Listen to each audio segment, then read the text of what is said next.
Ouais, ça me fait chaud au cœur aussi de sentir là qu'on a tous trouvé ce temps ce soir pour se réunir.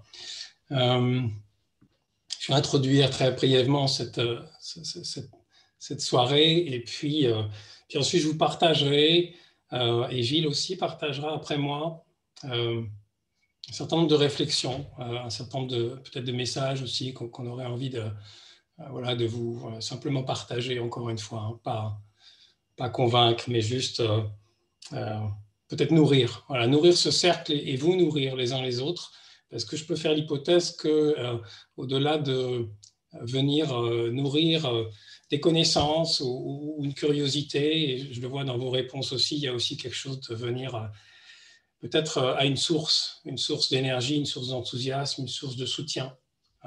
Donc j'ai envie là maintenant d'accueillir pleinement tous ces élans qui vous amènent ce soir. Et donc bienvenue, c'est le 7e webinaire qu'on fait depuis le début de cette crise, si tant est qu'on appelle le début le confinement. Et c'est vrai qu'on avait programmé ce webinaire la date anniversaire. On avait l'idée de célébrer ces 1 an des leaders éclairés, au moins symboliquement. Et puis, j'ai envie de dire que le reconfinement de la semaine dernière est passé par là. Et ce reconfinement, il ouvre assurément un nouvel épisode. Peut-être qu'on s'enfonce davantage encore dans une crise ou dans une épreuve, en tout cas, sur le plan collectif, sur le plan humain. Voire une épreuve qui peut être tragique pour certains d'entre eux. Moi, je suis assez connecté ces derniers jours à tous les plus fragiles que cette crise va heurter ou heurte déjà. Et donc, ça a été assez difficile, pour ne rien vous cacher, avec Gilles, notamment. On a passé beaucoup de temps pour préparer, pour ajuster, en fait, pour nous dire, mais qu'est-ce qui est juste, en fait, de vivre ce soir. On a un thème passionnant ce soir. Mais ce thème, il vaut que si je crois, on arrive aussi en dehors de notre tête à descendre au niveau du cœur, parce que je crois qu'on est touché dans ces différentes parties-là en ce moment. Donc voilà, je fais l'hypothèse qu'il y a quelque chose aussi du lien que vous venez chercher, d'une bouffée d'air, d'oxygène, de communion et peut-être d'espoir. Voilà, parce que indéniablement, la période que nous vivons, moi, je ne me sentais pas là de faire devant vous là comme si tout allait bien et tout était rose. Non, j'ai envie d'être tel que je suis avec vous. Et je vous invite à l'être aussi dans le cercle, hein, dans la façon de le vivre, de partager avec nous tout ce que cette période-là vient toucher en nous. Et donc, on s'est même posé la question en fait de la pertinence du thème, mais on ne se l'est pas posé en fait super longtemps parce que cette économie régénératrice finalement, et c'était pour ça que Isabelle, j'étais tellement heureux de te rencontrer il y a pas longtemps finalement, même si je connaissais tes travaux depuis un certain temps. Pourquoi ce thème il est important? Parce que derrière cette économie régénératrice qu'on va aborder aujourd'hui, il y a peut-être quelque chose qui est de l'ordre d'une véritable alternative qui se dessine par rapport à un modèle que l'on connaît, un modèle capitaliste qui est en train, si on se dit les choses de façon un peu rapide, de mourir un petit peu sous nos yeux, même si il se débat. Et souvent, on est démuni en se disant, mais si on ne fait pas ça, si on n'a même plus le système, si on veut le changer, on va vers quoi? Et je crois qu'on va avoir, et je suis très heureux de t'accueillir Isabelle, pour avoir des éléments de réponse, des éléments d'espoir par rapport à un modèle, c'est important de le dire, l'économie régénératrice, un modèle qui n'est pas un modèle que tu as construit intellectuellement. C'est un modèle que tu as découvert, en fait. C'est des choses que tu as découvertes et c'est seulement après que tu as modélisé. C'est seulement après même que tu as mis à l'épreuve ce modèle, même sur le plan mathématique. Et donc, c'est vraiment, voilà, c'est tout ça pour vous dire que ce thème me semble vraiment d'actualité, peut-être encore plus d'actualité par rapport à la crise que nous traversons et à la crise que peut-être vos entreprises traversent. Donc, bienvenue Isabelle, merci d'être avec nous. Pour ceux qui découvrent ce soir les leaders éclairés, il y a 1 an, effectivement, on lançait dans l'univers une nouvelle communauté avec une forme d'appel aussi, avec une forme de vérité que l'on voulait exposer, ou en tout cas de conviction très forte qui nous anime, qui était de dire finalement, il est important, il est même peut-être maintenant impératif et urgent de faire un lien direct entre notre évolution personnelle, notre évolution intérieure, notre évolution spirituelle et la façon dont nous pouvons transformer nos entreprises et leur permettre de s'engager pour de vrai, pour de bon, et à grande échelle dans la transformation du monde et notamment par rapport aux enjeux sociétaux et environnementaux. Et donc notre raison d'être en tant que leader éclairé, elle se résume dans une phrase qui finalement marche assez bien, se changer soi, changer son entreprise, changer le monde. Et tout ce que l'on fait, ce webinaire ne fait pas exception, c'est vraiment destiné à essayer de déclencher, de favoriser, de soutenir l'évolution intérieure de toutes celles et ceux qui aujourd'hui œuvrent dans l'entreprise et qui ont envie que cette entreprise se mette au service de la vie, se mette au service du vivant et qu'elle agisse dès maintenant aussi pour peut-être transmettre à ceux qui viennent après nous, à nos enfants et aux générations d'après, une planète plus belle, plus harmonieuse. Alors, beaucoup de choses sont passées depuis un an. J'ai l'impression que le monde, il a basculé, moi. Notre communauté, elle a grandi. Hein. On est encore très nombreux ce soir. J'ai envie de faire un clin d'œil aux 14 bénévoles aussi qui rejoignent les forces vives de l'association. On ouvre des cercles de contribution et donc on va pouvoir proposer beaucoup de choses dans les mois qui viennent. En tout cas, on va faire notre maximum et avec tout notre cœur. Et donc, la question de savoir si cette mission-là des leaders éclairés, elle est toujours d'actualité, j'ai envie de dire, il y a peut-être encore plus d'actualité. Le fait d'aller contacter cette intelligence spirituelle qui sommeille en nous, est-ce que ce n'est pas devenu même une nécessité impérieuse, même, je dirais, pour simplement arriver à encaisser tout ce qui nous tombe sur la tête depuis un certain nombre de semaines, un certain nombre de mois. Et donc moi, dans le partage de ce que j'ai envie de vous dire, il y a une première chose, une première conviction, c'est je crois qu'effectivement, on est rentré dans une époque où nos pratiques d'intériorité, nos pratiques spirituelles ne sont plus devenues un à côté, ne sont plus simplement là pour nous amener du confort, mais je crois qu'elles sont devenues vitales. Et avant de vous développer ce point et deux autres points que j'ai à cœur de vous partager ce soir, qui sont le fruit de mes propres travaux sur l'intelligence spirituelle, et puis évidemment mon vécu, hein, je vis comme vous cette crise dans ma chair. J'ai envie de vous proposer un temps justement pour se relier un petit peu les uns les autres, puis peut-être pour se reconnecter à soi. Je vous invite à prendre une posture voilà, confortable, mais qui soit aussi plutôt digne, hein, pas de rigidité, mais quand même prenez le temps d'ajuster une posture qui serait propice à retrouver une forme de lien avec vous-même, une forme de droiture, de verticalité.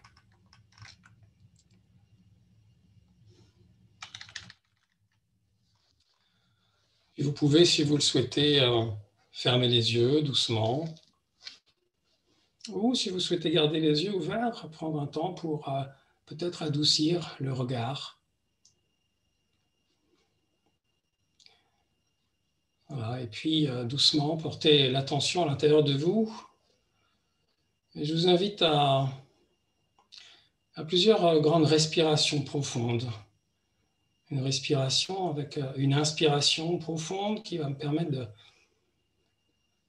élever les épaules, remplir la cage thoracique et puis expirer doucement par la bouche en laissant retomber le corps.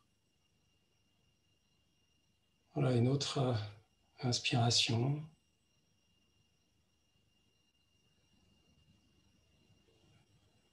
Et à nouveau une expiration délicate et lente par la bouche dans laquelle je vais prendre conscience aussi de mon corps, de son poids sur la chaise.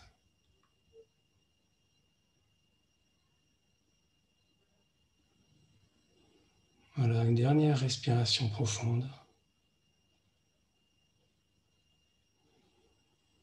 Pour venir m'installer à l'intérieur de moi et reprendre une respiration normale.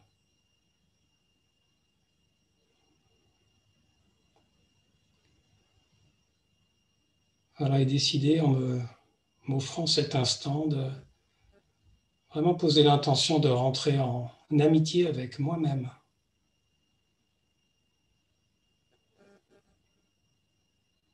D'aller à la rencontre authentique et bienveillante de ce que je vis en ce moment.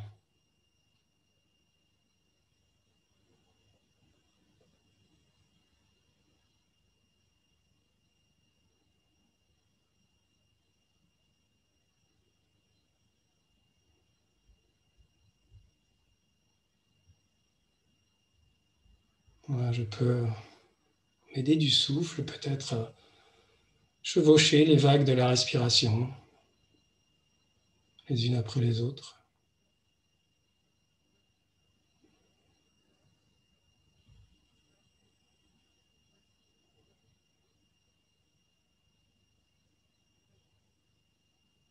Voilà, laisser l'air qui rentre dans mon corps, laisser la vie qui rentre faire son œuvre de soin, de réparation peut-être. Je me laisse être respiré.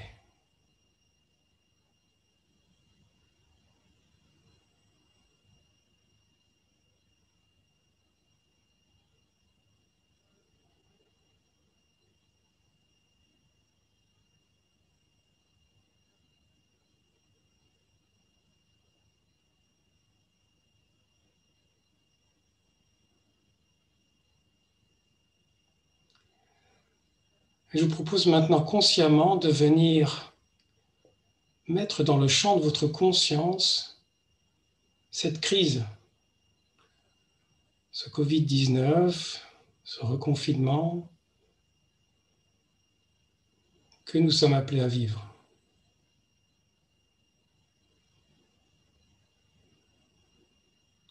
Je vous invite à volontairement laisser venir les pensées, les images.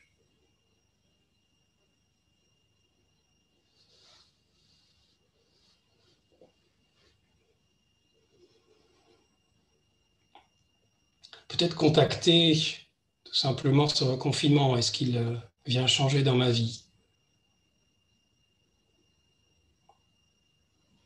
Peut-être des privations de liberté, de mouvement.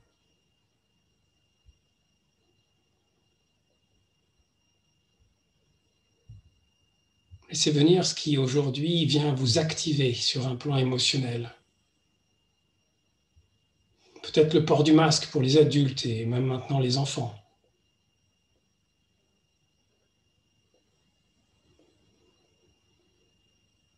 La fermeture des commerces.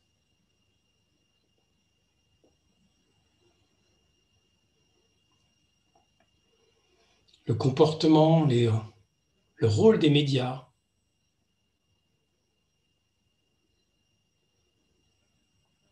L'impact sur votre activité professionnelle.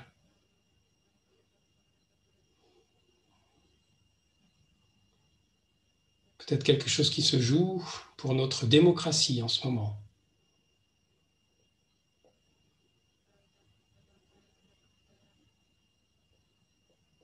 Je vous invite à entrer en contact avec tout ce qui va émerger là. Sans chercher ni à le refouler, ni à le faire grandir. Juste le mettre au premier plan de la conscience.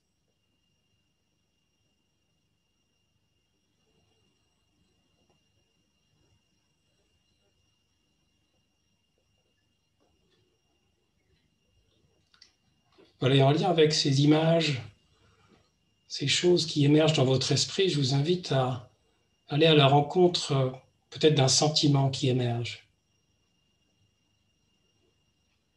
d'une humeur, voire d'une émotion. Voilà, que cet état interne soit agréable ou moins agréable, je vous invite à vraiment rentrer pleinement en contact avec lui. Comment je me sens là, dans cette crise, maintenant?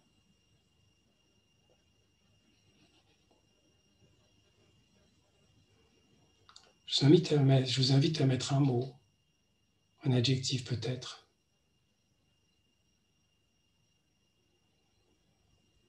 Et à le nommer pour vous, mentalement.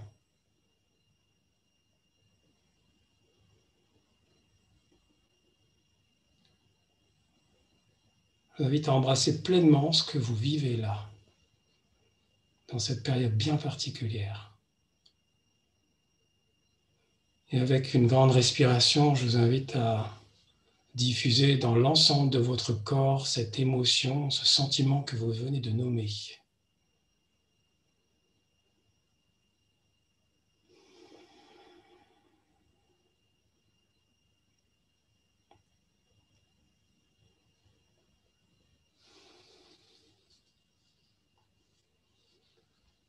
Voilà, et en lien avec ce que vous venez peut-être de toucher comme état intérieur, je vous propose maintenant de laisser émerger le premier besoin qui pourrait être le vôtre, le premier besoin de l'être humain que vous êtes, de l'homme et de la femme, de l'être qui à l'intérieur de vous a soif de quelque chose, aspire à quelque chose, en réponse à cet état-là que vous venez de toucher. Voilà, laissez émerger le premier besoin, souvent celui qui émerge est celui qui demande le plus d'attention. De quoi j'aurais besoin là, maintenant, pour retrouver peut-être plus d'espace intérieur, plus de liberté.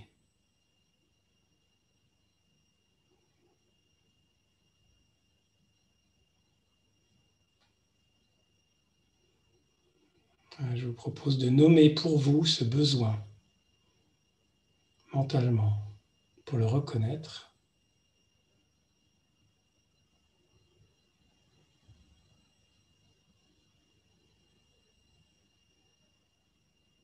Et avec une grande respiration, je vous propose de l'accueillir pleinement, de le diffuser dans chaque cellule de votre corps.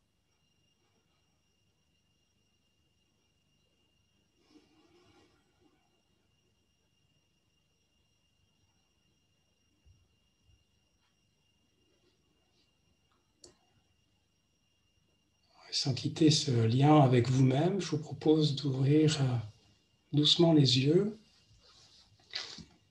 Et si vous en avez le cœur, de venir partager ce besoin qui a émergé, ce besoin profond qui est en vous, là, de le partager simplement sur le chat. Voilà, pour peut-être aussi nourrir notre cercle avec toutes nos humanités, là.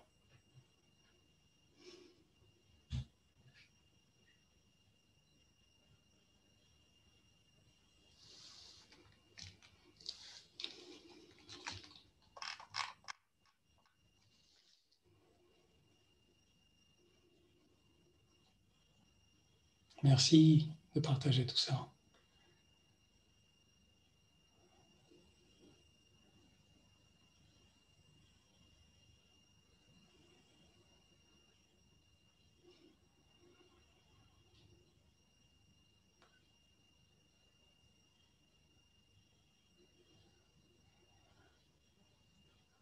La joie du rire, la sécurité, la sérénité, beaucoup de besoins qui s'expriment. Prenez le temps de sentir si aussi simplement le fait de toucher en vous ce besoin-là, simplement de l'exprimer, ça change quelque chose pour vous, là. Même un tout petit quelque chose dans le corps ou dans le cœur. Merci pour ces partages.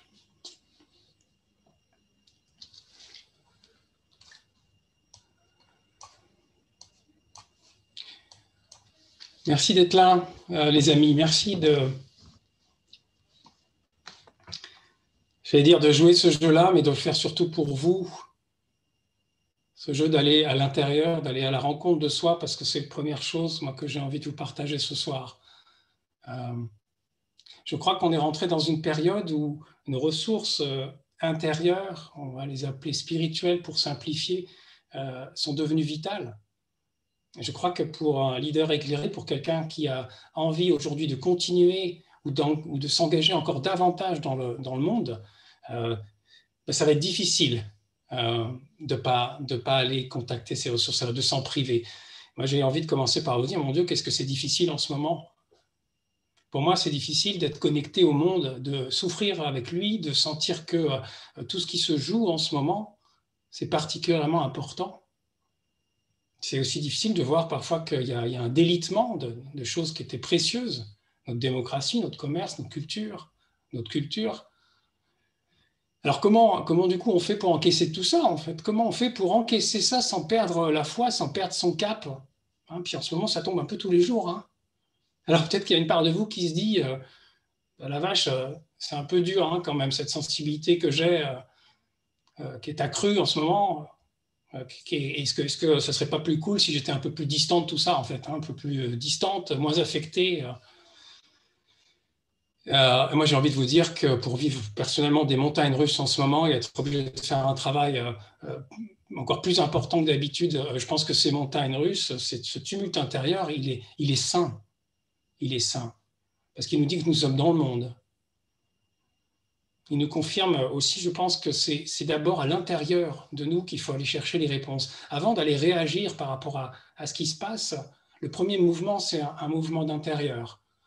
Et je suis tombé sur cette phrase de Bergson, Bergson vécu jusqu'en 41, hein, donc, et j'espère qu'elle va vous soutenir comme elle m'a soutenu quand je l'ai lu, cette phrase. Voilà ce qu'il dit.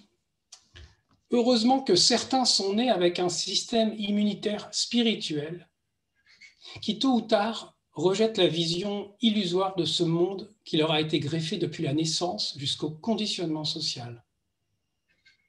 Ils commencent à sentir que quelque chose est mal et apparaît alors la recherche de réponses. La connaissance intérieure et les expériences extérieures anormales, c'est ce qu'on vit en ce moment, leur montrent un côté de la réalité que les autres ignorent et commencent ainsi leur voyage vers l'éveil. Chaque étape du voyage est faite en suivant le cœur au lieu de suivre la foule et en choisissant la connaissance et non pas les voiles de l'ignorance. J'espère que ça vous soutient. N'hésitez pas à réagir dans le chat. Moi, à titre personnel, ces derniers jours, j'ai bien touché ces sentiments-là d'impuissance, de colère. Je me suis même surpris à avoir des pensées assez violentes pour nos dirigeants, pour les autres aussi, pour une relative incompréhension de la passivité de pas mal de nos compatriotes. Et ce qui m'a fait un peu déborder, en fait, voir rouge, c'est que j'ai l'impression qu'il y a une ligne rouge qui est sortie, qui a été franchie, notamment avec le port du masque pour les enfants.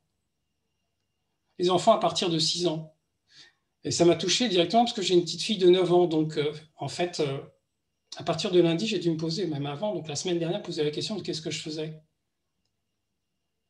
Donc, j'ai reçu un mail de la maîtresse, qui est également la directrice de l'école, et j'ai profité de ce mail pour lui exprimer mon opposition farouche à cette mesure, mon opposition parce que cette mesure n'était pas scientifiquement prouvée, elle n'était pas expliquée par le gouvernement, elle était juste assénée, et parce que je pensais que les plus fragiles, si ce n'est pas nos enfants, je ne sais pas qui c'est, et donc on ne s'appliquait même pas le principe de précaution par rapport à l'impact sanitaire ou l'impact psychologique à plus ou moins long terme de ce que peut avoir ce masque sur le visage pour des enfants qui sont en train de se construire, en train d'apprendre à parler, qui sont là pour se développer.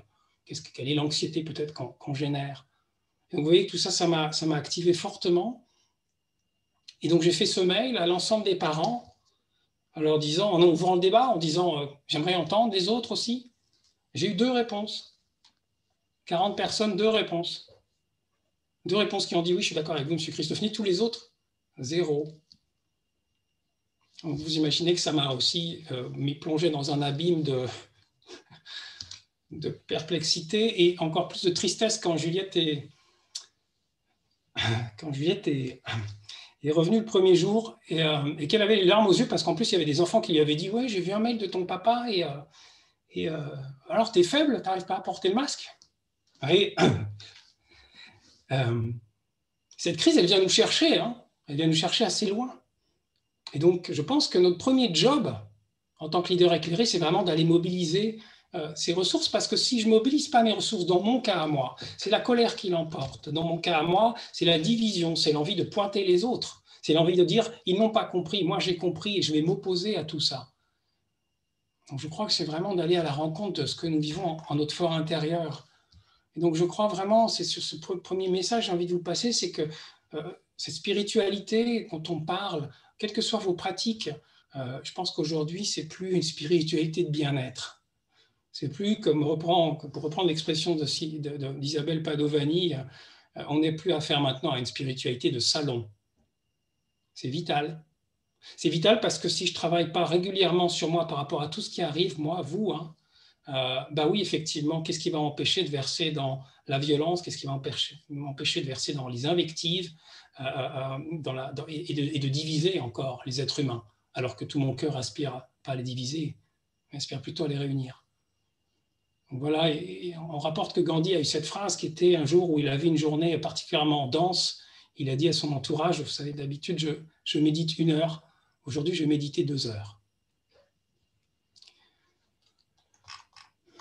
Donc, je crois que ce travail de pacification intérieure, il est encore plus important maintenant. Et il est loin d'être un travail de repli sur soi ou de je fais le dos rond, hein, ou de je trouve mon refuge pour encaisser tout ça. Non, c'est évidemment un travail qui est destiné à pacifier pour qu'on puisse, ensuite je puisse agir. La deuxième chose que j'ai envie de vous partager, que j'utilise, donc si ça me fait du bien, je fais l'hypothèse que ça peut vous faire du bien. C'est que je crois qu'on a en nous cette intelligence spirituelle qui est là, qui est tout le temps là. Et aujourd'hui, ça me paraît vraiment important d'être capable, sur la crise que l'on voit, de la mobiliser pour changer régulièrement de niveau de lecture de ce que nous faisons de la réalité. Au fond, si je me connecte à ce qui s'est passé il y a 6 mois pour le premier confinement, vous vous souvenez, il y a quand même eu quelque chose de l'ordre d'un espoir très fort qui a jailli, parce qu'on se disait, bah oui, enfin la machine s'arrête, enfin l'humanité fait un stop, enfin la nature peut reprendre un petit peu ses droits. Et puis il y avait les cyniques qui disaient, mais attendez, ça ne va pas suffire, vous allez voir, on va repartir comme en 40, et force est de constater qu'en sortie du premier confinement, on s'est remis à reconsommer, etc. Moi, j'ai envie de dire, au fond, rien n'a changé. On est en train de poursuivre notre expérience. C'est-à-dire qu'en fait, on a affaire à ce paradigme-là qui est en train de mourir et qui est en train de se durcir. Et puis, on a un nouveau paradigme, une nouvelle civilisation, une nouvelle humanité qui essaye de naître. Et ce n'est pas facile. Et en fait, cette crise, ce nouveau confinement, finalement, et finalement la façon dont on plonge de plus en plus profondément dans cette crise, quelque part, est-ce que ce n'est pas salutaire ? J'ai envie de vous dire, c'est vraiment important à ce stade de ne pas se laisser complètement happer par la dimension sanitaire de la crise. Toute notre attention aujourd'hui est prise par la dimension sanitaire, alors qu'aujourd'hui, nous pouvons décider de continuer à garder une perspective qui est plus haute, plus longue. Et donc, c'est un petit peu ce que je fais aujourd'hui, ce que je vous livre comme exercice. C'est un peu inspiré du Tao, du yin et du yang. Vous savez, le yin et le yang avec la lumière et les ténèbres. Aujourd'hui, on a souvent l'impression, quand on écoute tout ce qui se passe, que les ténèbres sont en train de l'emporter sur tous les fronts, sur tous les fronts. Mais en fait, est-ce que comme vous le savez, dans le yin et le yang, finalement, s'il n'y a pas de ténèbres, il n'y a pas de lumière. Mais ce n'est pas seulement ça, c'est que finalement, plus il y a de ténèbres, plus ça renforce la lumière. Et donc peut-être que oui, en tant que société, en tant qu'être humain, on est appelé à vivre de façon extrêmement forte et encore plus forte, encore plus caricaturale, quelque part, tout ce qui nous arrive là pour que nous puissions en voir la réalité et entendre les vrais messages. C'est quoi un message derrière la crise des petits commerces que l'on ferme ?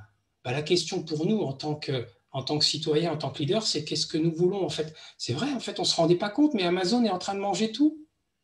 Amazon a 48% du commerce électronique aux États-Unis. Donc, un achat sur deux, enfin $1 sur 2, c'est chez le même. Est-ce que c'est ça qu'on veut ? Est-ce qu'on veut consommer ça ? Donc, la question, elle se pose avec beaucoup plus d'acuité parce qu'on est encore plus profond maintenant dans la crise. De la même façon, il y a des choses qui émergent. Les livres et la culture ne sont plus essentiels. Ça, c'est les paroles de nos gouvernements. Alors, c'est quoi la question ? Qu'est-ce qu'on veut faire de la culture ? Donc, vous voyez, il y a quelque chose qui peut se réveiller en permanence à chaque fois qu'on se prend un coup sur la tête dans cette crise. Il y a un message qu'on peut entendre.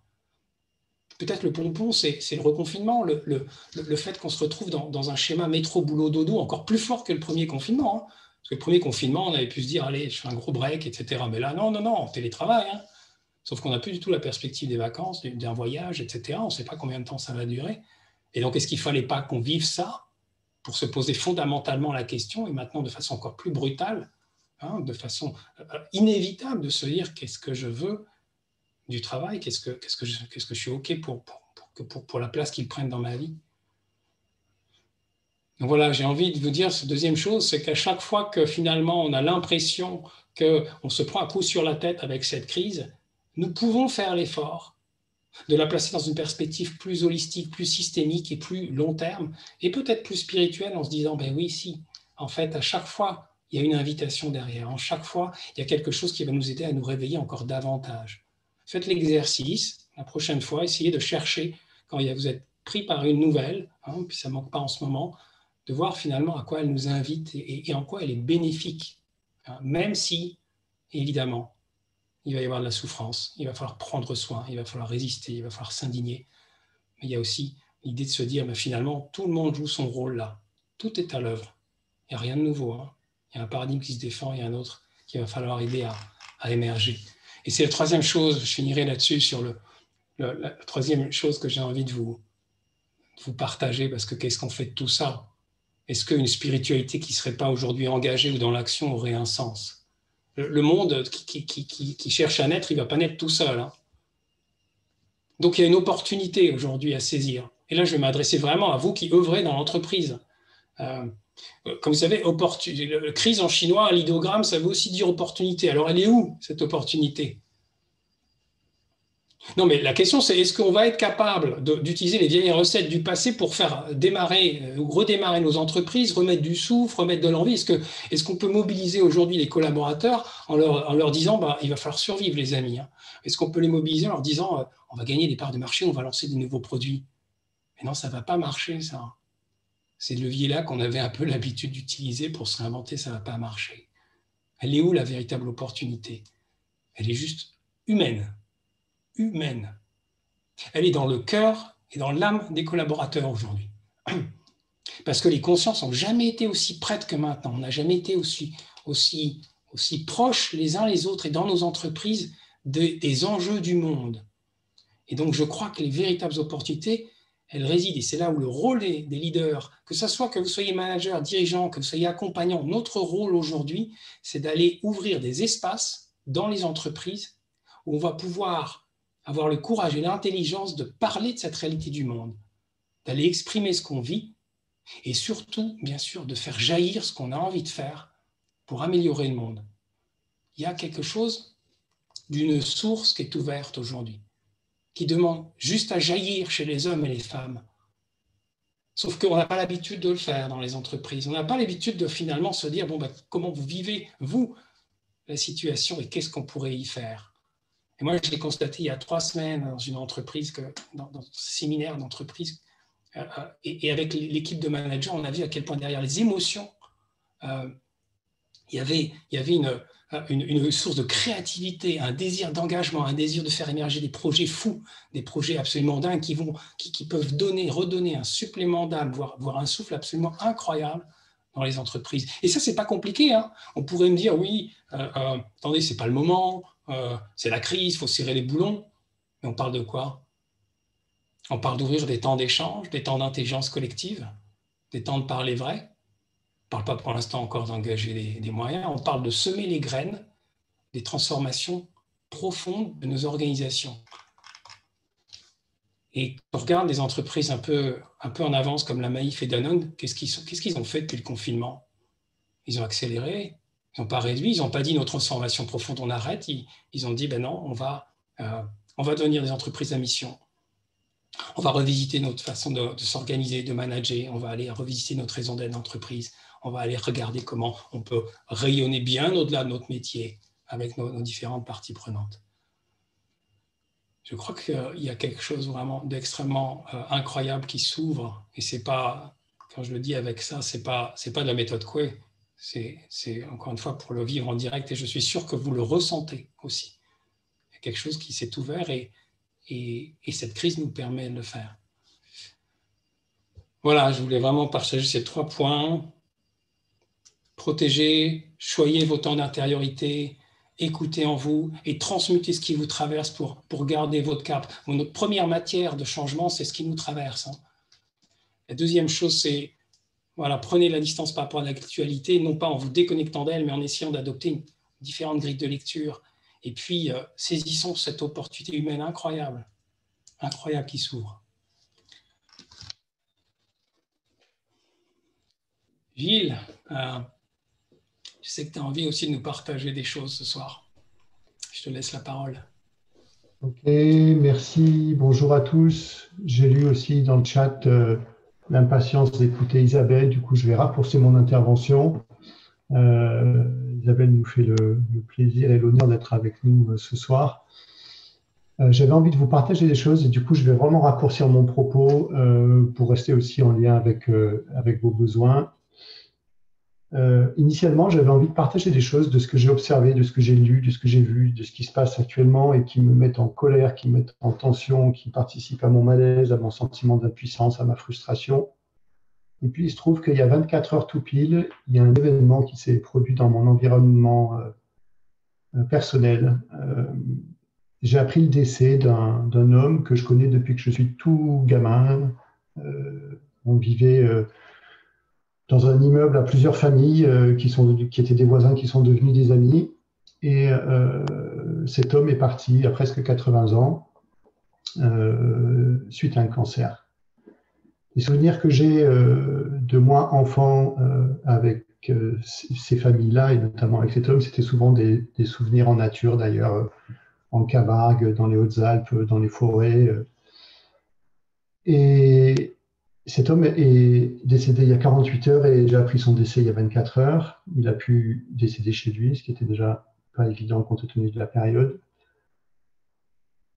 Et en fait, c'est plus le message que j'ai reçu de sa famille hier.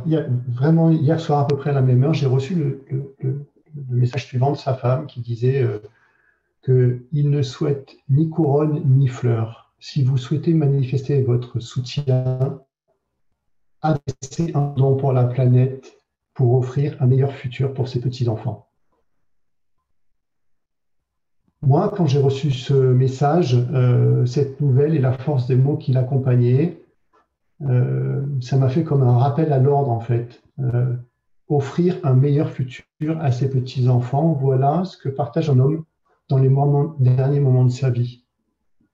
Pour moi, il n'y a pas plus fort message d'espérance et plus fort message de la force de la vie que de poser des mots comme ça. Et ça agit en moi comme un recadrage, comme un guide. Et j'étais perdu dans mon scrogneux intérieur, là, et poum, ça m'a remis dans mon axe et ça m'a permis vraiment de rééclairer un chemin.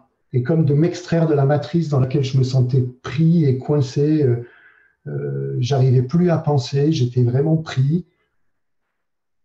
Et c'est là que j'ai une nouvelle fois fait l'expérience que la conscience peut changer comme ça. Si je mets l'attention au bon endroit, si je me cale au bon endroit, il y a quelque chose qui peut se passer vite et qui peut se transformer.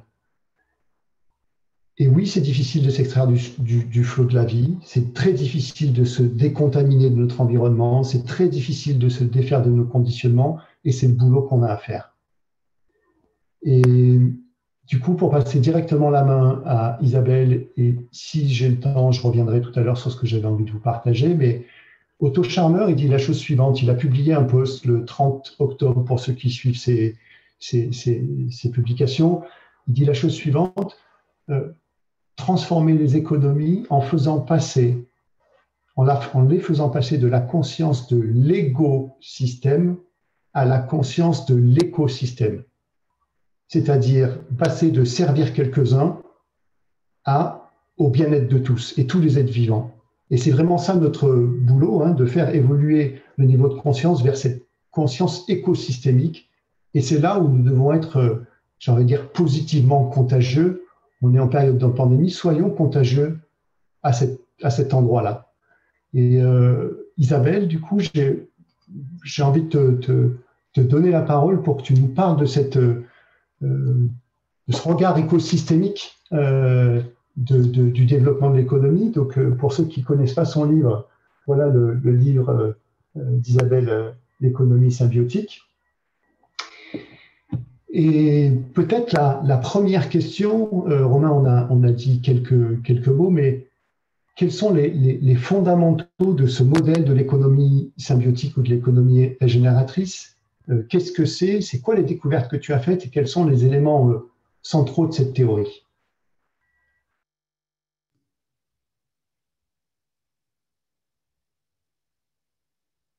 Il va falloir que tu décroches ton micro. Oui, Ouais, voilà, merci. j'avais une fenêtre qui était au-dessus. Bonsoir à tous et joyeux anniversaire, puisque ça fait 1 an que le mouvement s'est lancé, donc bravo pour tout ça. En fait, il y a eu beaucoup de choses de dites et je n'arrive pas à me relancer sur l'explication d'économie symbiotique là tout de suite, comme ça, parce que sur ce que j'ai lu et sur ce qui a été dit sur ce Covid, en fait, qui, je pense, nous met à jour les défaillances de notre système et met à jour aussi les dangers. Et on voit que ce qui est résilient, c'est ce qui nous permet de faire économie locale. On voit et d'échanger directement. Et c'est ça qui est terrible, c'est que on voit que c'est ou Amazon qui prend les marchés, et alors que ce dont on a besoin énormément, c'est d'avoir de la fourniture justement locale, puisque les marchés, les chaînes d'approvisionnement, etc., sont rompues et sont rompues dans ce système mondialisé, économique mondialisé, qui dépend de tant d'intermédiaires. On voit bien qu'ils iront en fait dans des crises globales comme on a aujourd'hui. Or, cette pandémie, ce type de pandémie, j'aime beaucoup la phrase de Gilles Boeuf qui a dit nous n'avons pas créé le virus, mais nous avons créé les conditions de son apparition. Et ce type de pandémie est absolument annoncé par rapport aux crises de la biodiversité que nous avons engendrées. Et même si celle-ci n'est pas liée au changement climatique, on aura ce type de pandémie aussi liée au changement climatique, liée à des déplacements en fait, de conditions de température, des changements d'écosystèmes, etc., qui font que des virus, des bactéries, des maladies sur lesquelles on n'a pas peu de système immunitaire développé vont se développer. Donc, ce qu'on voit bien, c'est qu'on aurait besoin de résilience locale. On a besoin, et plus en fait, lorsqu'il y a de la résilience locale, c'est qu'il y a une diversité. On a les systèmes économiques les plus résilients sont justement en écosystème, en fait. Alors malheureusement, aujourd'hui, on a des écosystèmes très numérisés et de type Amazon, et sur lesquels il y a une vraie prédation en fait de la valeur, mais c'est une économie en écosystème, Amazon, et on voit bien combien elle est résiliente. Et on a besoin aujourd'hui de reconstruire nos écosystèmes locaux et de permettre d'échanger avec nos commerçants locaux, nos entreprises locales qui font nos vies au quotidien, qui font que nos quartiers sont agréables à vivre, qui font que le chiffre d'affaires qui est généré est redistribué sur le territoire et qui ne va pas directement dans les sphères de la finance, et qui donne donc de la prospérité économique locale. Et ça donne des quartiers vivants où nos enfants peuvent sortir sans problème de sécurité, parce que ce sont des rues animées, il y a des gens dedans. Et donc, c'est toute cette économie vivante et dont on a besoin. Et combien cette économie-là, elle est à la base, en fait, de notre qualité de vie. Lorsque on change les systèmes de production agricole, parce qu'on change, enfin les deux se nourrissent, mais on change les systèmes de distribution, etc., les systèmes d'approvisionnement, on change les tailles, on change nos paysages, on change notre qualité de l'eau, on change même l'air que nous respirons. Et donc, c'est vraiment, voilà, je tiens à commencer là-dessus, sur combien, en fait, notre vie au quotidien dépend de ce qui est devenu malheureusement un gros mot, qui est l'économie. Un gros mot, en tout cas pour le grand public. Et peut-être que cette crise, c'est ce que j'ai entendu le mot gratitude. Gratitude. Gratitude et compassion, en fait, tout à l'heure, pour le Covid. Pourquoi? Parce que ce que fait Amazon en accéléré, de toute façon, il l'aurait fait. Mais simplement, comme là, c'est accéléré, on le voit mieux. Et on voit on en ressent les dangers, on voit les dangers, on voit. Enfin, moi, j'ai été catastrophée quand même le couvre-feu, en fait, parce que la dernière économie un peu diversifiée qu'on a en termes de commerce, c'est les bistrots, et les restaurants. Tout le reste est passé dans des grandes chaînes. Les vêtements sont passés par dans des grandes chaînes, la distribution alimentaire, les épiciers, tout est passé dans des grandes chaînes, sauf les restaurants, les bistrots. Et voilà, à moins de vouloir des Starbucks partout dans les rues, on en est là, quoi. Et là, on le voit arriver. Ça nous permet de réagir et ça permet aussi aux consommateurs, aux citoyens de comprendre en fait combien finalement il est attaché à l'économie et combien les commerces sont fragiles. Parce qu'il y a parfois une méfiance envers l'entreprise, il y a parfois une méfiance, c'est même pas parfois, il y a souvent une méfiance envers l'entreprise. Et du coup, on comprend qu'il n'y a pas, toutes les entreprises ne sont pas les mêmes et qu'on dépend de la petite entreprise. Et en ça, avec beaucoup de compassion, l'autre mot qui m'est venu, parce que compassion pour ceux qui, là, ne savent pas s'ils ne vont pas fermer leurs portes, ne savent pas comment ils vont passer un Noël où souvent ils font 30 à 40% de leur chiffre d'affaires qui risquent aussi d'être confinés et alors qu'ils viennent se passer l'année Covid et peut-être même si c'était des grandes agglos, les grèves de décembre dernier. Donc c'est une catastrophe. C'est une catastrophe et là, enfin, les gens le ressentent et se sentent liés à cette économie. Voilà. Excusez-moi d'avoir pris un temps pour ça, mais ça me semble très, très important dans le contexte. Et il ne faut surtout pas que les GAFA deviennent en fait les grands gagnants de cette crise du Covid, parce qu'évidemment, on a en effet besoin des systèmes, on a besoin d'être liés entre nous et on a besoin aujourd'hui des systèmes numériques. On n'a pas nos systèmes, on aurait besoin de nos systèmes où on gère nos données, des systèmes locaux qui nous appartiennent, en fait, qu'on peut gérer ensemble pour pouvoir profiter pleinement de ce que nous apporte le numérique sans que ça devienne un vrai danger, en fait, et pour l'économie, et pour la démocratie, etc. Voilà, je voulais juste poser ça. Merci vraiment, Isabelle, pour cette première comment dire, touche personnelle que tu amènes par rapport aussi à ce que tu as lu, les réactions et ce qui a été dit jusqu'à maintenant.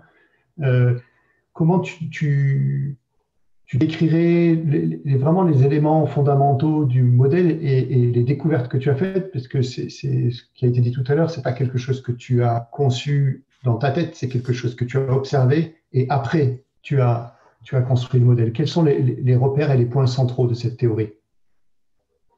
Isabelle, juste avant de donner la parole, excuse-moi, j'ai envie de nous rappeler qu'il y a un espace dédié pour te poser des questions. Cet espace s'appelle Q&R, donc je vous invite vraiment à cliquer dans cet espace-là pour déposer vos questions. Et ce n'est pas tout. Vous pouvez également déposer un pouce sur les questions qui sont déjà publiées et qui vous semblent pertinentes. En fait, ça permet petit à petit pour nous de voir finalement les questions qui rassemblent le plus d'intérêt. Donc, n'hésitez pas à cliquer sur Q et R et à cliquer sur l'icône en forme de pouce pour faire remonter dans la priorité les questions les plus intéressantes pour vous. Merci Isabelle, je te repasse la parole.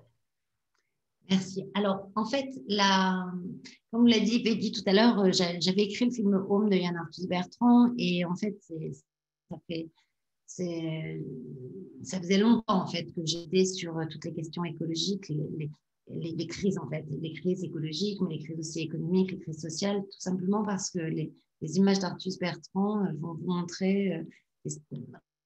montrer autant un monopole qu'une montagne, qu'un champ, qu'un stock d'avions, qu'un stock de bouteilles, que des autoroutes, et donc dans tous les pays du monde. Donc, c'est des images documentaires très, très fortes à une époque, à notre époque aujourd'hui, qui est absolument cruciale, qui est une époque, en effet, de changement de la Terre. Enfin, c'est pas la peine de dire dans quelle crise on est. Et en fait, en préparant notamment,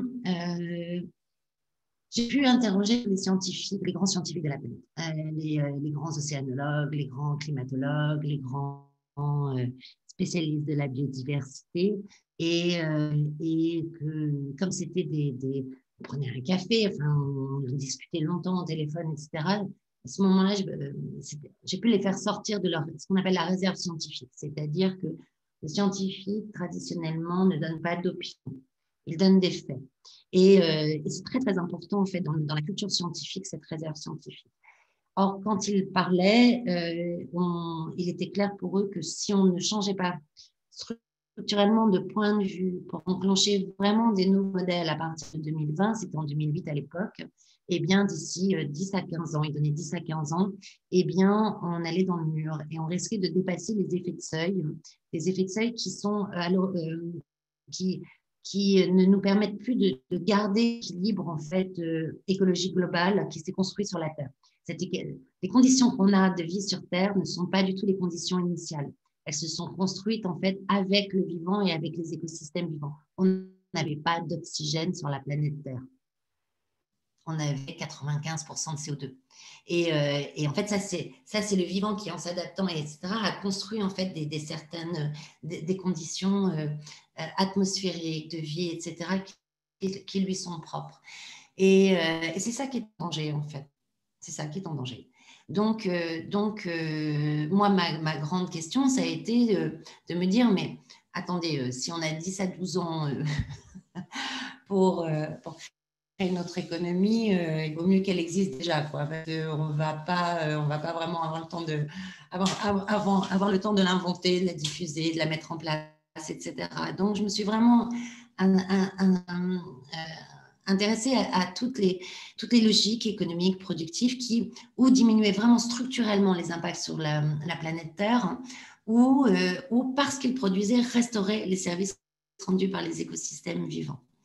Et alors, non seulement j'en ai trouvé plein vraiment des exemples partout dans le monde entier, dans des contextes très, très différents, chauds, froids, urbains, ruraux, pauvres, riches. Mais en plus, ce que je voyais, c'est que, parce que moi, je voulais communiquer là-dessus, et on ne peut pas communiquer si on ne va pas à la racine un peu des choses, parce que sinon, les messages sont trop complexes. Et donc, je cherchais un peu des choses communes, quoi, de simplifier le message. Et je me rendais compte, en fait, qu'elles étaient structurées de la même façon. Et à partir de cela, j'ai discriminé, en fait, comme je suis ingénieure au départ, j'ai vraiment discriminé les choses qui permettaient d'être sûr qu'on allait avoir les impacts qu'on attendait, les impacts écologiques qu'on attendait. Et ça m'a donné 6 principes de fonctionnement. Quand ils s'appliquaient, on était sûr qu'on allait avoir des effets régénératifs de la matière, des écosystèmes vivants, des ressources vivantes, des ressources matières, voire des ressources énergétiques, en tout cas plus de services rendus par unité d'énergie.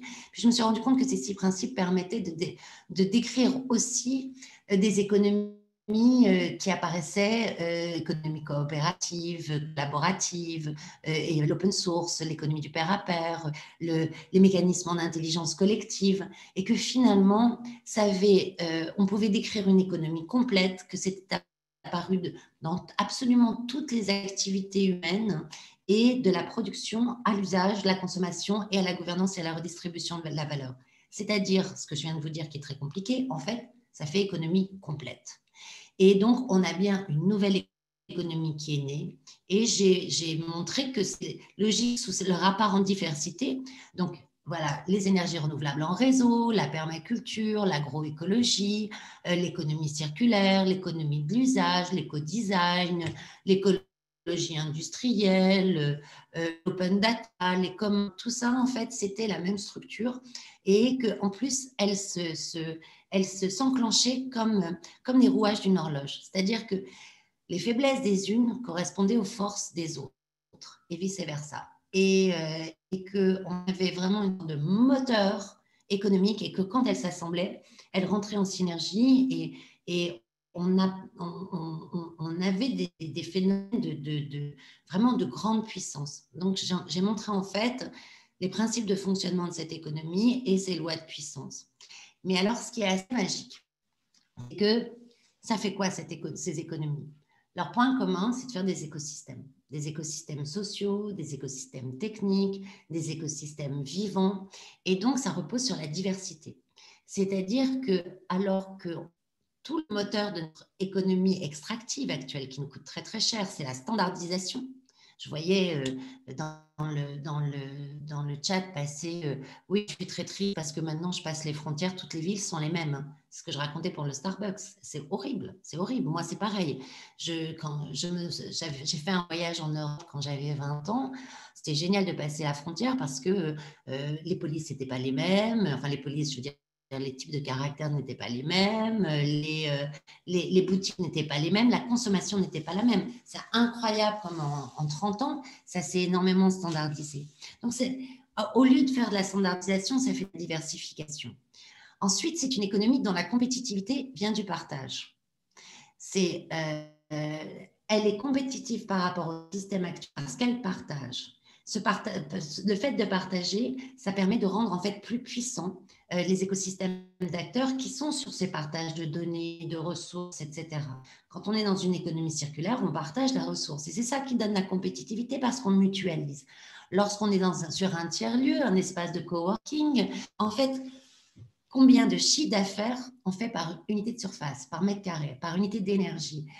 Combien de contrats, en fait, de prospection économique on peut faire lorsqu'on est dans un espace de coworking où finalement, parce qu'on discute, qu'on va voir un client et qu'on dit « Ah ben non, moi je ne peux pas vous répondre, mais j'ai un copain là, je crois qu'il fait exactement ce que vous faites là. » Donc, on a un potentiel d'efficacité, de compétitivité lié en fait à la coopération et au partage. Alors que la compétitivité actuelle, c'est exactement l'inverse. C'est les brevets, c'est la rétention d'informations. Et donc, c'est un système qui se comporte complètement différemment.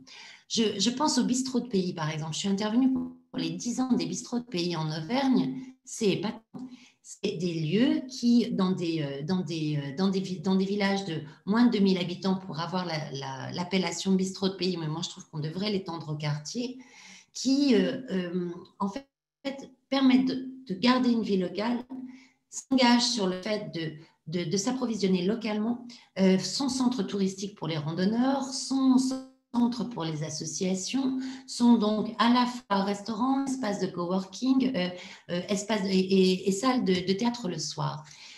Ils permettent, là encore, c'est pareil, combien d'activités par mètre carré sont générées comme ça, combien de liens sociaux, tout cet effet de mutualisation. Donc, ce n'est pas une économie d'échelle. Dans cette économie, c'est une économie de mutualisation.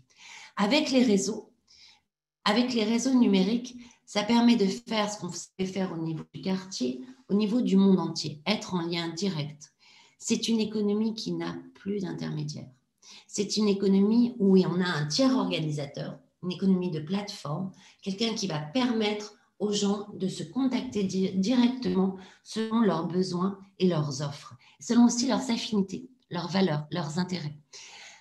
C'est une économie qui, donc, du coup, va créer des écosystèmes. Mais à partir du moment où c'est une économie de réseau, c'est ça le problème des réseaux, c'est que ça devient des monopoles. Les réseaux deviennent des monopoles. C'est la loi des réseaux. Vous arrivez dans un réseau parce que il y a beaucoup de monde. Donc, dès qu'un réseau creuse l'écart par rapport à ses concurrents, il amène tout le monde et il prend la place parce que c'est là que vous allez pouvoir discuter. C'est pour ça que, par exemple, une plateforme comme Mastodon n'arrive pas à creuser l'écart par rapport à un Facebook. Parce que finalement, sur Mastodon, vous n'avez presque personne avec qui discuter que vous connaissez. Alors sur Facebook, vous avez déjà toute votre communauté ou Instagram, enfin voilà. Et d'où l'importance en fait que ces réseaux, eh bien, ils nous appartiennent à tous. C'est-à-dire qu'à partir du moment où on est contributeur, parce qu'un Google, un Facebook ne produit parce que vous produisez. Ce sont les recherches que vous faites dans Google qui produisent Google. C'est les contributions que vous faites dans tous ces réseaux sociaux qui produisent la valeur. Et donc, c'est la voiture que vous mettez en partage sur Blablacar qui produit la valeur de Blablacar. Or, on s'aperçoit que dans tous ces communs productifs, eh bien, lorsque la gouvernance s'arrête à la porte des contributeurs, quand ils n'ont pas le droit ni à la gouvernance ni au partage de la valeur générée, eh bien, tous ces communs deviennent prédateurs de leurs contributeurs. D'où l'importance de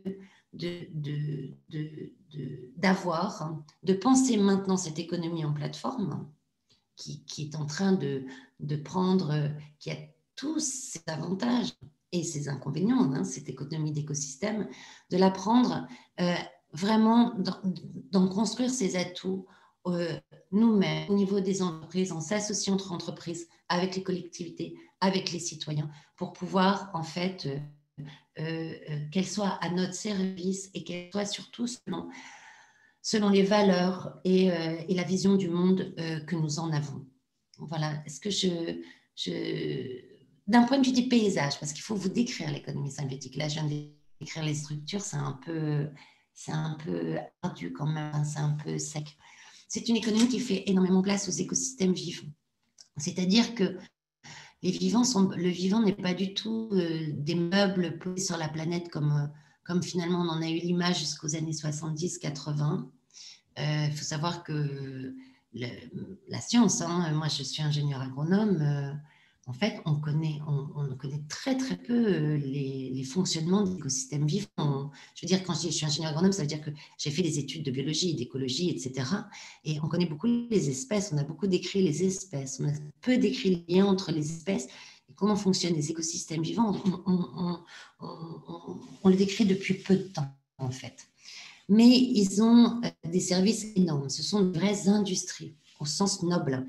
C'est-à-dire que lorsque vous mettez une légumineuse dans le sol, les microbactéries, les nitrobactères, qui sont des petites bactéries qui sont à ses racines, vont, elles, transformer l'azote de l'air en pour la plante. Ça, c'est une activité industrielle, ce que nous on appelle de l'industrie. Ça transforme son environnement et ça permet de métaboliser des choses, de produire des nouveaux éléments qui vont être métabolisés par les autres êtres vivants. Et ça produit de l'ombre, ça produit de la climatisation. Les arbres dans une ville, et notamment lorsque le sol est à nu, enfin pas à nu, mais que ce n'est pas des arbres, quand on a des bandes de terre en fait enherbée, etc., on a un vrai effet climatisant de la ville qui justement évite du coup les climatiseurs dans les maisons, dans les bureaux, etc. Ce que je veux dire par là, c'est que le vivant sait maintenir les conditions de la vie et il sait nourrir, il sait épurer l'eau, sait climatiser, il sait abriter, il sait produire des matériaux incroyables qui permettent d'isoler du chaud, du froid. Quand vous pensez à un arbre ne peut pas bouger et il se prend des chaleurs et des amplitudes thermiques en fait, de froid l'hiver et de chaleur l'été étonnantes. Comment sa sève résiste à ça? Parce qu'il a créé un matériau, le bois, qui est extrêmement isolant, qui est rigide, qui laisse passer en même temps l'humidité, etc., qui est incroyable pour nous abriter du chaud et du froid. Et d'où l'importance du bois pour la construction aussi des habitats. Et on a ce genre de services rendus par les biomatériaux qui permettent, en fait, qu'on a complètement délaissé, mais quand on les reprend, la recherche aujourd'hui et la productivité industrielle sur les biomatériaux est absolument époustouflante, passionnante. L'ortie, par exemple, est une fibre textile de premier choix qui permet à la fois de réguler la transpiration, d'être légère. C'est une fibre creuse, d'isoler. Enfin voilà, c'est une fibre aussi intéressante que peuvent l'être le lin et le chanvre. Donc, on sait que l'écosystème, ce à quoi ressemble du coup, en fait, une ville, une économie symbiotique du point de vue des paysages, c'est des jardins qui épurent nos eaux usées au cœur de nos habitats, qui sont aussi des squares, des lieux de rencontre, avec des fontaines, des cascades pour oxygéner l'eau, et qui sont plus efficaces au mètre carré que des centrales classiques, et qui en plus, même effet que tout à l'heure, qui sont en unité de mètre carré, permettent plein d'activités, à la fois un square, à la fois une zone d'épuration, mais peut-être aussi le lieu pour quelqu'un qui fait une activité de yoga, de méditation, etc., d'emmener, de faire son activité, un lieu de rencontre, un lieu de détente pour les enfants, un lieu d'assainissement des parasites, parce que en fait, plus on diminue les élevages ou les espaces où il y a de forte biodiversité, plus on augmente les parasitoses, que ce soit pour nos cultures d'ailleurs ou nous-mêmes, etc. Donc, on a ces espaces qui sont à la fois beaux et à la fois remplis de fonctions. L'agriculture, c'est la même chose. Une agriculture d'agroforesterie ou de permaculture n'a pas du tout les mêmes paysages qu'une agriculture de monoculture. Isabelle, merci pour la richesse de ta pensée en arborescence qui voilà, permet de vraiment couvrir un paysage. Tu prends un point et puis tu peux le décliner de plein de manières et c'est toute la richesse de ton approche. Et c'est vraiment, si vous avez envie d'en savoir plus, lisez le bouquin parce qu'il est truffé d'exemples très, très, très concrets dans la vie quotidienne, dans la vie des écosystèmes entrepreneuriaux, effectivement dans les cités, dans les villes, à petite ou grande échelle. Il y avait un certain nombre de questions qui ont été posées. Peut-être on peut prendre un temps pour regarder ces questions-là. Dans les questions qui… Je lis une remarque sur les tiers-lieux, justement. En effet, oui. Très intéressant, ça, cette remarque sur les tiers-lieux. L'idée de communs prédateurs de leurs contributeurs est révélatrice, mais les communs tiers-lieux plateformes ne gagnent pas leur vie lorsqu'ils laissent totale indépendance à leurs usagers pour contracter en dehors du réseau.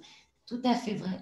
Et on s'aperçoit que toute cette économie coopérative, en général, elle a besoin de 30% de capital extérieur pour pouvoir être rentable, survivre et s'organiser.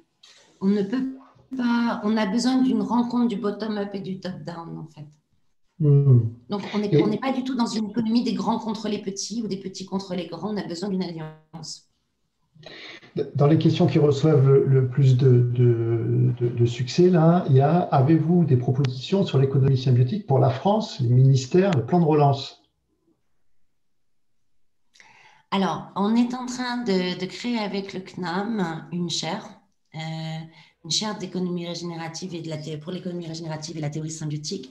On a un tas de porteurs de projets dans l'énergie, qui sont existants ou qui sont en train de se monter, dans l'énergie, dans l'alimentation, dans la mobilité, dans des villes entières qui se transforment, à peu près dans tous les secteurs, dans l'automobile voilà, et des biens d'équipement, et qui ensemble, oui, font une vraie proposition. Et simplement, aujourd'hui, on n'a pas les indicateurs de l'économie régénérative. On ne pense que diminution d'impact. On ne pense pas que pendant que l'économie puisse être liée à l'intérêt général, qu'elle puisse produire de l'intérêt général. Et du coup, régénérer les écosystèmes vivants, régénérer les écosystèmes sociaux. Et donc, du coup, on a aussi besoin en même temps qu'on développe ça, de développer en fait les indicateurs qui permettront aussi d'orienter la finance et d'orienter les subventions publiques vers ce type d'économie. Donc, il faut faire les deux en même temps. C'est ça que nous faisons. Et en effet, là, je pense qu'on aura une force d'impact importante. L'autre question, c'est est-ce que tu as pu observer un pays, selon ce modèle, qui serait plus régénérateur que celui que nous avons en France? Est-ce qu'il y a une capacité de mesurer ça à l'échelle nationale dans ton travail? En France, non. Capacité de mesurer ça aujourd'hui, non. Mais on voit bien quand même les lignes de force. En France, on est très bon sur le collaboratif. Et on est très maillé aussi. C'est un écosystème qui se connaît bien. On est à à un intermédiaire de chacun à peu près. Donc, c'est un écosystème très, très maillé en France. Et aux États-Unis, ils sont très forts ils sont très bons sur l'agriculture régénératrice. C'est-à-dire qu'il y a vraiment aujourd'hui des recherches, des instituts qui se sont créés depuis longtemps, et on a des très, très belles, de la très, très belle documentation et un très beau porte-voix. Hein. L'économie régénérative est connue depuis peu en France. Et aux États-Unis, elle est dans le milieu anglo-saxon en général, elle est beaucoup plus connue. Il faut savoir que dans les facteurs d'efficience, qu'on a des facteurs 10 à peu près régulièrement en termes de saut de productivité, de saut d'efficience plutôt, de saut d'efficience dans beaucoup de choses. Ensuite, en termes de collectivité et de réflexion au niveau des territoires et des villes, les pays d'Europe du Nord sont très, très bons.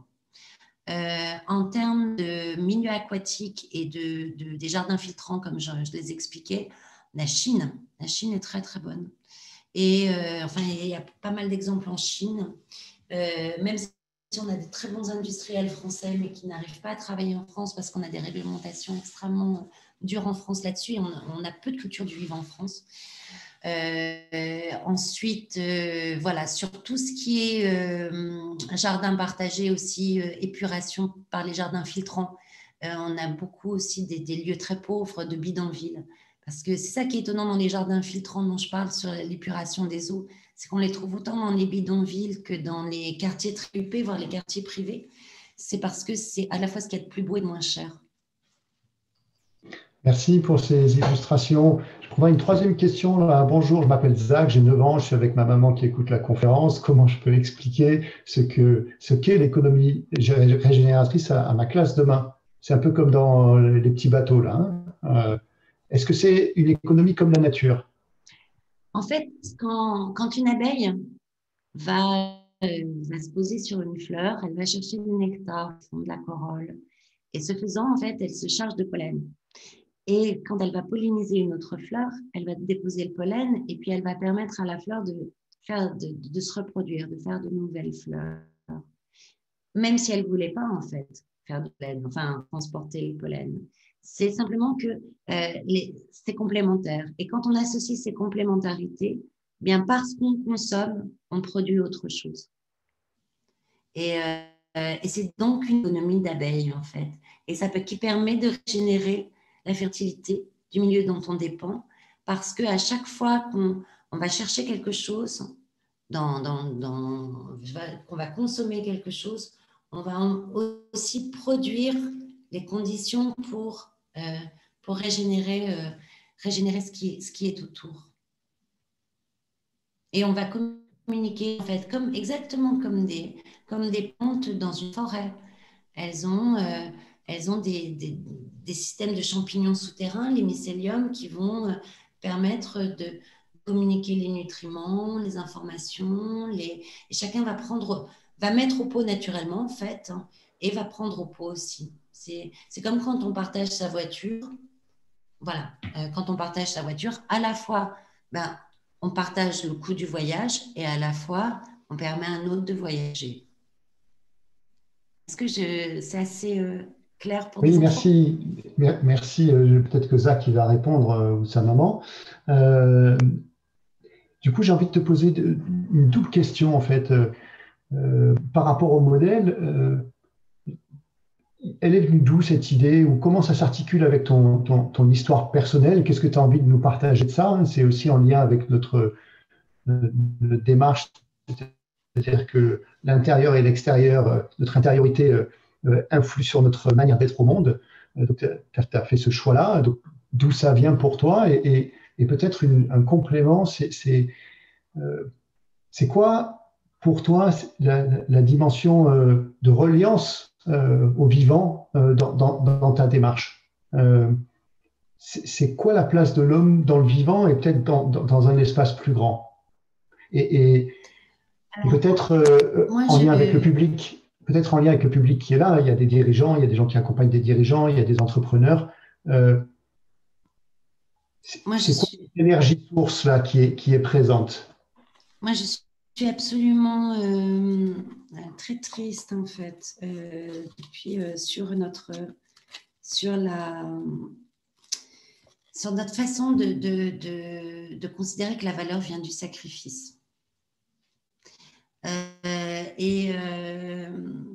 voyez, en fait, c'est un ami qui un jour me dit, enfin, qui me parle du moine soldat. Et ça résonne très, très fort, et parce que ça me contrarie beaucoup, cette histoire. Et je sens une énergie très négative en moi de dire, mais moine soldat, en fait, là, je trouve ça bullshit, quoi. Bullshit. C'est-à-dire, enfin, vous voyez, j'ai un effet de rejet. Et je me dis, en fait, alors que bon, j'aime beaucoup les soldats, j'aime beaucoup les moines, hein, il n'y a pas de souci, mais pourquoi moine, soldat, les deux combinés, qu'est-ce que ça veut dire? Et en fait, ils ont en commun de sacrifier leur vie. De sacrifier ou leur vie leur vie totale, quoi, d'aller jusqu'à la mort, ou le vivant, la chair, le côté sensuel de la vie. Et c'est terrible ça, parce que ça, on a glorifié le sacrifice de la vie dans notre civilisation, et donc on porte au nu tout ce qui est de l'ordre de voilà, même dans le labeur, en fait, c'est-à-dire vous savez, on donne de la valeur à ce pourquoi on a souffert. Donc, ce qui fait que même nos talents naturels, on ne les reconnaît pas puisque ça nous est naturel, on ne souffre pas pour le faire. Enfin voilà, donc on ne leur donne pas de valeur. Alors que c'est là qu'on est bon, c'est là qu'on amène quelque chose au monde, c'est notre spécificité. Et donc cette déconnexion avec le vivant, avec sa partie joyeuse, avec sa partie sensible, sa partie sensuelle, m'a toujours heurtée, en fait. Et même petite, je me rends compte que même toute petite, en fait, j'étais très très liée, moi. Je vous racontais ça en préparant, mais c'est vrai que j'étais dans un endroit où il y avait beaucoup d'eau. Je suis née dans le nord de la France, hein, à côté d'un canal, à côté de la mer, et à côté dans des prairies humides, et il y avait des grenouilles. Moi, elle venait. J'ai toujours l'impression que c'était toujours la même grenouille, mais non, probablement pas. Donc, je parlais à ma grenouille. Et cette dimension vraiment du grand tout, quand j'étais petite, j'étais vraiment grand tout, en fait, dans grand tout le temps. Ma mère était très croyante catholique, donc moi, j'étais toujours reliée à Dieu, en fait, mais que j'appelais Dieu à l'époque, mais que je dirais le divin aujourd'hui, et où vraiment je disais tout le temps merci, merci, merci, merci. Vraiment, j'ai cette image, je me suis rendu compte beaucoup plus tard. Et je crois que ce qu'on vit aujourd'hui, c'est terrible, parce qu'on est devant ce vivant qui est en train risque de disparaître ou de prendre un tout autre visage devant cette eau qui est extrêmement... on n'a presque plus un ruisseau, un fleuve, une rivière en France qui n'est pas polluée. Cette pollution invisible. Et on se rend compte enfin de la valeur de ça. Et je crois que voilà, ce côté charnel au vivant, ce côté charnel à notre corps, en fait, qui est notre première pellicule terrestre, voilà, et c'est finalement ce qu'exprime très très bien l'économie symbiotique. Elle réexprime le lien profond à la vie qu'a l'humain, le fait que l'humain fait partie du vivant, et elle le prend comme un partenaire, et non plus comme quelque chose d'inerte, de pas intéressant, qu'elle dévalorise et qu'elle souhaite dominer. Merci Isabelle pour clôturer l'intervention. Il y avait l'idée aussi de dire, OK, concrètement maintenant, comment on transforme son entreprise pour qu'elle devienne régénératrice? Ce serait quoi les conseils, le témoignage que tu pourrais donner? Et si je regarde les questions, il y a une question de Ramon Shaw qui dit c'est quoi les 3 actions concrètes que tu nous conseilles de réaliser pour promouvoir autour de nous l'économie symbiotique? Il y a vraiment cette idée de comment on passe à l'action.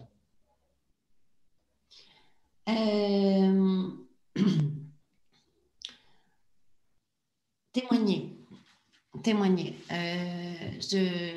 Tous les jours, je reçois des mails de gens qui me racontent, enfin, des entreprises qu'ils font, qui sont de type symbiotique, régénératif, qui font partie de cette économie.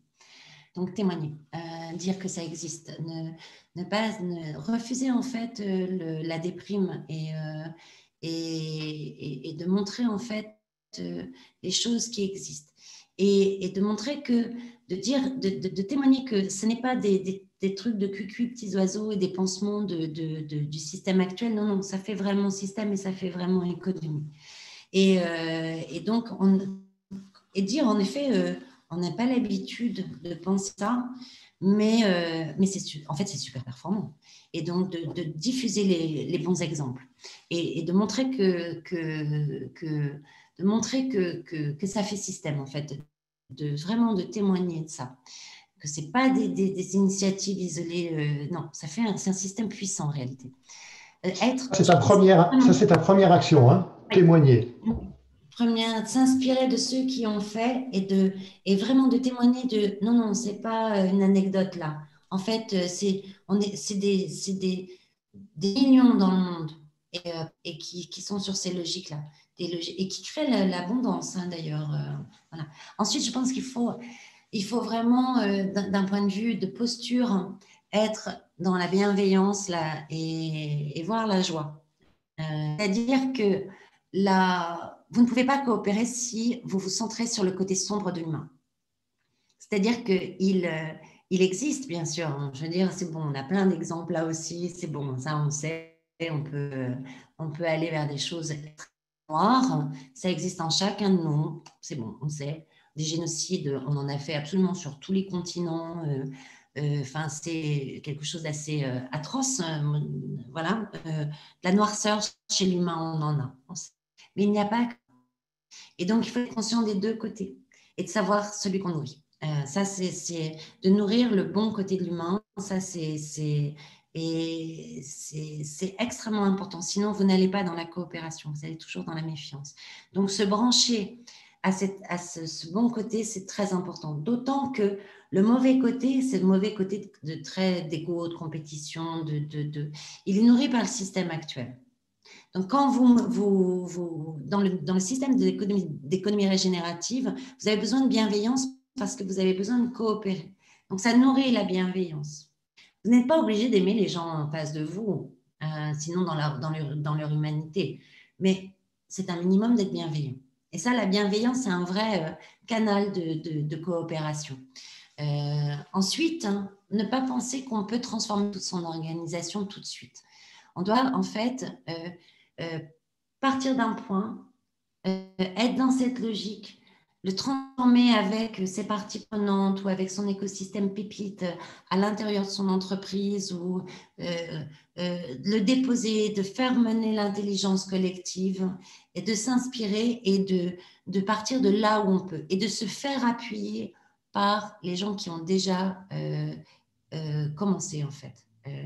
Voilà, donc on a besoin d'accompagnement, on a besoin de comprendre ces logiques-là. Des accompagnements, il y en a beaucoup, beaucoup, beaucoup.